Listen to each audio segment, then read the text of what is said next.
नमस्कार दोस्तों, स्वागत है आपका आपके अपने यूट्यूब चैनल मनप स्टोरीज में। दोस्तों, कहानी चल रही है शराब और शबाब। इसके 7 पार्ट अपलोड हो चुके हैं, ये 8वां पार्ट है। तो चलिए दोस्तों, 8वें पार्ट को शुरू करते हैं। नाश्ता पानी आराम से करेंगे, धीरज ने कहा। जी ठीक है, आप लोग आराम से बैठिए, मैं अभी चाय बनाकर लाती हूँ, राधा ने कहा और किचन में चली गई। धीरज ने विक्रम को बाथरूम दिखाते हुए कहा, चाय आने से पहले तू फटाफट ब्रश कर ले, तब तक मैं रोमा से मिलकर आता हूँ। Okay okay. धीरज सीधे रोमा से मिलने गया, पर वो इस समय पूजा कर रही थी। तब वो सीधे किचन में राधा के पास चला गया। राधा ने धीरज से पूछा, गांव में सब ठीक तो है ना? हाँ यार, सब ठीक है वहाँ।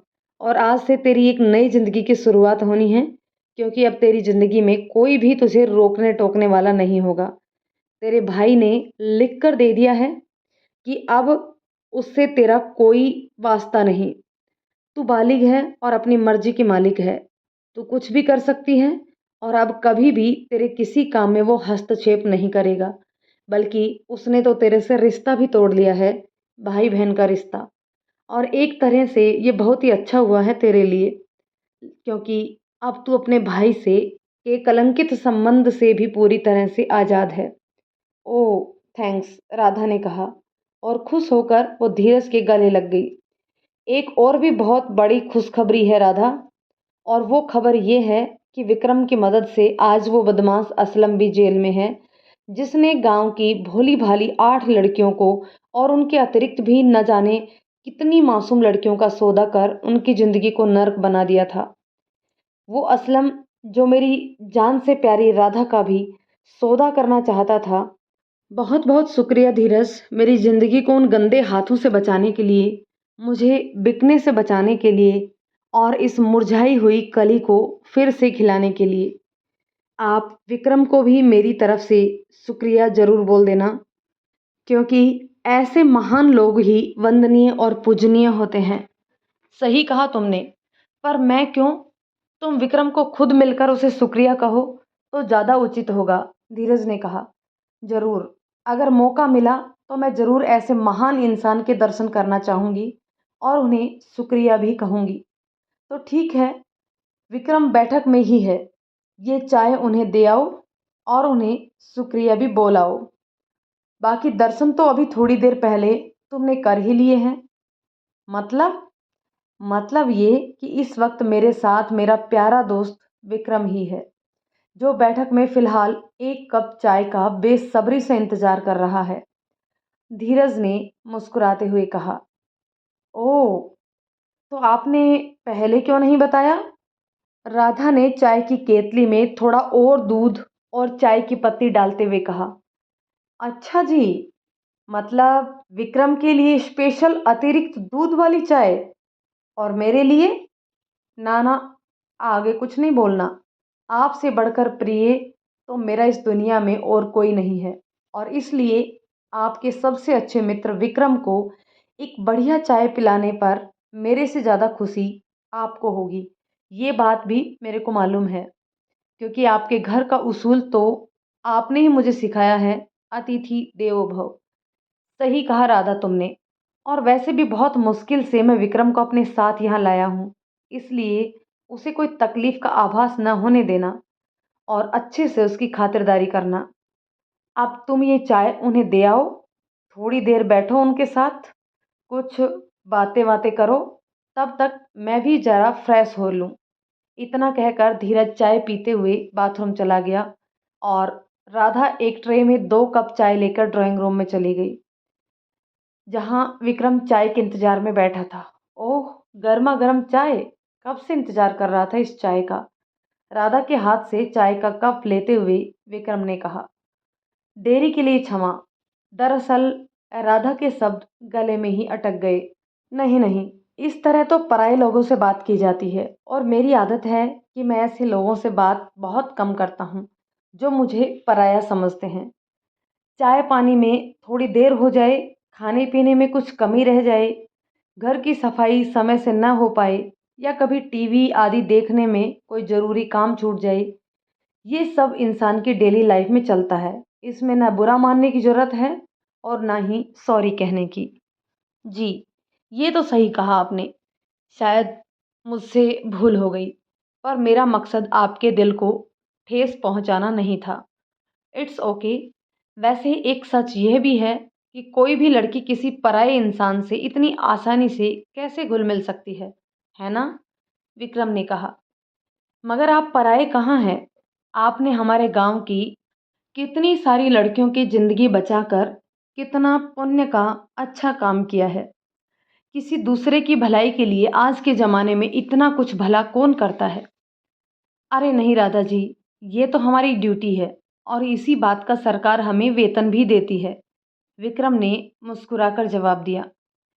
ड्यूटी निभाना अलग बात है विक्रम जी, और मानवता निभाना दूसरी बात है। आप में मानवीयता है और आप दूसरों के दुख दर्द को समझते हैं।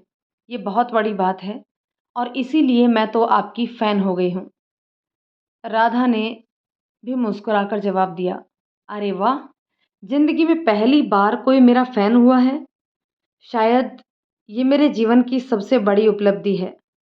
जी, पर मैं कोई मज़ाक नहीं कर रही हूँ। मैं वास्तव में आपकी फ़ैन हूँ क्योंकि आप बातें भी बहुत ही अच्छी करते हैं। So loving you are. Oh! क्या बात कह दी आपने। मुझे तो ऐसा लगता था जैसे इस ज़िंदगी में भाग-दौड़ और काम के सिवाय और कुछ है ही नहीं। पर आपसे मिलकर आज पहली बार ऐसा लग रहा है जैसे ज़िंदगी में प्यार नाम की भी कोई चीज़ होती है। वैसे सच कहूँ तो आप भी बहुत अच्छी हैं और आपकी बातें भी दिल को मोह लेने वाली हैं, और सुंदरता में तो आपका जवाब नहीं। जी, धन्यवाद। वैसे इतनी खूबसूरत भी नहीं हूँ मैं, जितनी कि आप मेरी तारीफ़ कर रहे हैं। कोई लड़की अपनी सुंदरता खुद कैसे देख सकती है, उसके लिए तो किसी की पारखी नज़रें होनी चाहिए। जैसे मेरे दोस्त धीरज ने तुम्हारी सुंदरता को पहचाना और इसलिए तुम्हें अपने साथ अपने घर में रखा। वो तो बहुत अच्छे हैं और इसीलिए आप भी बहुत अच्छे हैं। इसका क्या मतलब हुआ कि वो अच्छा है इसलिए मैं भी अच्छा हूँ? वो इस तरह है कि अच्छे लोगों के साथ अच्छे लोग ही होते हैं, इसलिए आप भी अच्छे हैं क्योंकि आप उनके दोस्त हैं। राधा ने मुस्कुराते हुए कहा, तुम जब हंसती हो तो बहुत ही खूबसूरत लगती हो, बिल्कुल परियों के जैसे। पर मैं क्या जानूं परियां कैसी होती हैं? मैंने क्या किसी परी को कभी देखा है? कोई बात नहीं, मैं तुम्हें दिखाऊंगा कि परियां कैसी होती हैं। लेकिन फिलहाल तो बस इतना तुम समझ लो कि तुम्हारी नज़र में जो लड़की सबसे खूबसूरत हो, समझ लो कि तुम भी उतनी ही खूबसूरत हो, बल्कि उससे भी ज़्यादा। मेरी नज़रों में तो फिल्मों में काम करने वाली लड़कियां सबसे खूबसूरत होती हैं। मतलब मुंबई की लड़कियां जैसे सोनाक्षी सिन्हा, दीपिका पादुकोण। लेकिन तुम दीपिका और सोनाक्षी से भी ज़्यादा खूबसूरत हो, क्योंकि उनकी सुंदरता में वो ताजगी और मासूमियत नहीं है जो तुम्हारे अंदर है। विक्रम ने उसकी आंखों में झांकते हुए कहा, जी, जी शुक्रिया। राधा सिर्फ इतना ही कह पाई और उसकी नज़रें झुक गई। विक्रम अचानक उसके बहुत करीब आ गया और उससे बोला, मुझे नहीं मालूम राधा कि मैं गलत हूँ या सही हूँ, पर तुम्हें देखकर आज पहली बार मुझे ऐसा महसूस हो रहा है जैसे मैं तुम्हें कई जन्मों से जानता हूँ और मेरा तुमसे कोई बहुत गहरा रिश्ता है। पर राधा, मैं तो तुमसे ये भी नहीं कह सकता कि मैं तुम्हें प्यार करता हूँ, जबकि ये सच है कि मेरा दिल तुम्हें चाहने लगा है। जी, मेरी ज़िंदगी की डोर सिर्फ धीरज के हाथ में है, क्योंकि अब सिर्फ वो ही मेरे सब कुछ हैं। मेरे गॉडफ़ादर हैं वो, राधा ने कहा। तुम्हारे लिए वो गॉडफ़ादर होगा, पर मेरा दोस्त है, और एक दोस्त दूसरे दोस्त की खुशी के लिए कुछ भी कर सकता है। पर मुझे सिर्फ तुम्हारी मर्ज़ी जानना है, क्योंकि तुम्हारी इच्छा के विरुद्ध मैं एक कदम भी आगे नहीं बढ़ा सकता। इतना कहकर विक्रम उसके बिल्कुल करीब आ गया, इतने करीब कि उसकी सांसें राधा की सांसों में घुलने लगी। तभी राधा का आंचल उसके कंधे से सरक गया, लेकिन राधा को मानो इससे कोई फर्क नहीं पड़ा, और तब विक्रम ने उसे अपने बाहू पास में ले लिया। राधा विक्रम की बाहों में थी, तभी अचानक धीरज आ गया और उन्हें एक दूसरे की बाहों में देख मुस्कुराते हुए बोला, अरे शर्माने की ज़रूरत नहीं है। अगर एक नज़र में ही इतना लाइक करने लगे हो तुम दोनों एक दूसरे को, तो नो प्रॉब्लम, किस्सा आगे बढ़ने दो और जो होता है हो जाने दो, क्योंकि अंतिम मुकाम तो शादी ही है। और यहाँ तुम दोनों की शादी में व्यवधान उत्पन्न करने वाला कोई नहीं है, क्योंकि मुझे तो इस रिश्ते से कोई आपत्ति नहीं है और रोमा को भी खुशी होगी इस रिश्ते से। राधा धीरज को देखते ही विक्रम से अलग हो गई और बोली, ऐसी कोई बात नहीं है। यह प्यार का मामला कुछ ऐसा ही होता है कि इसमें कभी कोई बात छुप नहीं सकती, और अगर कोई जुबान से कुछ ना बोले तब भी उसकी आंखें सब कुछ बयां कर देती हैं। तेरी बात बिल्कुल सही है, लेकिन तू तो जानता है कि मेरे को प्यार और शादी से एलर्जी है। पर यह भी सच है कि तेरी राधा में रियली एक अजीब सा आकर्षण है, और इसीलिए जब मैंने उसे देखा तो बस देखता ही रह गया। धीरज ने कहा, जो मुकद्दर में लिखा है वो तो होना ही है दोस्त, इसलिए शुभ काम में देरी नहीं होनी चाहिए। और ये कहते हुए उसने राधा का हाथ विक्रम के हाथ में दे दिया और राधा से बोला, राधा, विक्रम एक अच्छा लड़का है और मेरी तरफ से तुम दोनों के प्यार को हरी झंडी। आखिर कभी ना कभी तो तेरी शादी होनी ही है और तब तू मुझसे दूर हो जाएगी, लेकिन अगर विक्रम जैसा भाई तेरा पति होगा तो दूर होकर भी तू हमेशा हमारे पास रहेगी, क्योंकि विक्रम और मैं, हम दो नहीं बल्कि एक ही हैं। इतने में रोमा उनके बीच में आ गई और उसने भी अपनी ओर से इस रिश्ते को मंजूरी दे दी और सबका मुंह मीठा करवाया। ये सब अचानक देख राधा बोली, माँ, आप ये क्या कर रही हैं? इतनी जल्दी भी क्या है? अभी तो 2-4 दिन ही हुए हैं मुझे यहाँ आए हुए, और अभी से आप मुझे अपने से जुदा करने की सोचने लगी। नहीं माँ, मैं कहीं नहीं जाने वाली, मैं तो आपके साथ ही रहूंगी। धीरज की माँ ने कहा, बिटिया, हर लड़की को एक ना एक दिन जाना तो पड़ता ही है अपने ससुराल, लेकिन अच्छे रिश्ते बड़ी मुश्किल से और किस्मत से मिलते हैं। और जब अच्छे रिश्ते सामने हों तो शुभ काम में कभी देरी नहीं करनी चाहिए, क्योंकि कब वक्त बदल जाए ये कोई नहीं जानता। शुभ घड़ी पल भर की होती है, पल भर में ही किसी की ज़िंदगी संवर जाती है और पल भर में ही किसी की ज़िंदगी बर्बाद भी हो जाती है। इसलिए खूबसूरत पल को हमेशा कैद कर लेना चाहिए और ये बुरे वक्त को जितना टालने की कोशिश हो उतना टालना चाहिए, तभी इंसान अपनी ज़िंदगी में खुशहाल रह सकता है। आप ठीक कहती हैं माँ जी, विक्रम ने कहा। लेकिन माँ जी, मेरे पास ना घर है और ना ही मेरा कोई ठिकाना है। मैं तो किराए के भवन में रहता हूँ और अक्सर सरकारी गेस्ट हाउस में रहता हूँ। कोई मेरा अपना ठिकाना नहीं है, कभी यहाँ तो कभी वहाँ। इसलिए मैं तो यह चाहूँगा कि राधा हमेशा आपके साथ ही रहे, या फिर एक कमरा आप हमें यहीं किराए पर दे दो, तो राधा भी खुश रहेगी और मुझे भी खुशी मिलेगी, क्योंकि तब आप लोग हमेशा उसके साथ रहेंगे और उसे परायेपन का एहसास भी नहीं होगा। कैसी बातें करता है दोस्त, धीरज ने कहा। एक कमरा किराए पर क्यों? यह पूरा घर तेरा ही है, तू मेरा भाई जैसा है। पर नहीं, अब तू मेरा भाई ही है और भाई भाई से जुदा भला कैसे हो सकता है? और सुन, ये किराए की बात तो कभी करना ही नहीं। अब तू हमेशा यहीं रहेगा, इसी घर में रहेगा मेरा भाई बनकर, और राधा भी यहीं रहेगी। यह कहते हुए धीरज ने विक्रम को अपने गले से लगा लिया। बहुत खूबसूरत समय था यह, बहुत ही आनंदमय। सभी के चेहरों पर खुशियाँ थी, एक ऐसी खुशी जो अनमोल थी, जिसका कोई मोल नहीं। एक ऐसी खुशी जो पैसों से नहीं खरीदी जा सकती थी, क्योंकि ऐसी खुशी सिर्फ आत्मीयता और प्रेम से ही आती है, मिल सकती है। फिर विक्रम ने माँ के पैर छुए और अपने ऑफिस चला गया, और रोमा किचन में चली गई कुछ खाने पीने की व्यवस्था करने के लिए। अब सिर्फ राधा और धीरज ही थे वहाँ। धीरज ने राधा से कहा, राधा, तुम खुश तो हो ना? राधा ने धीरज के पैर छूकर कहा, अगर आप खुश हैं इस रिश्ते से तो मैं भी बहुत खुश हूँ, क्योंकि मेरे मालिक तो आप ही हैं। आप ही मेरे माता पिता हैं, मेरे भाई हैं, और आप ही मेरे दोस्त भी हैं। आपसे बढ़कर तो मेरे लिए इस दुनिया में और कोई है ही नहीं, क्योंकि मेरे जीवन में आज जो भी खुशी है वो आपकी ही बदौलत है, और मैं जानती हूँ कि आप मेरे लिए कुछ बुरा तो सपन में भी नहीं सोच सकते।